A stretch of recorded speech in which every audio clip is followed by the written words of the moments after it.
Welcome. In front of me is a Realme Pad, and today I'll show you how you can insert SD card into this device. Now, to get started, we will need to grab one of these things, a SIM ejector, which comes provided with the device in the box, so you can get it from there. You could also use a paper clip, straighten out one of the ends, and it should work just as well. Though if it has that this little wrap around the paper clip, plastic one, it will most likely be too thick to actually fit. So anyway, let's pop out the tray, which looks to be located on the side where you have volume keys. So either top side if you're holding it in a landscape, or right side if you're holding it in portrait. So right over here, where the pin is holding right now. And once you push in the pin,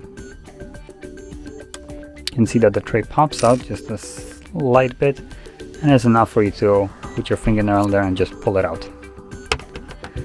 So on the tray you have space for just a single SIM card, like so. And from there, let's pop it back into the device. And here we go, it automatically works. So that is how you would insert SD card into this device. And if you found this very helpful, don't forget to hit like, subscribe, and thanks for watching.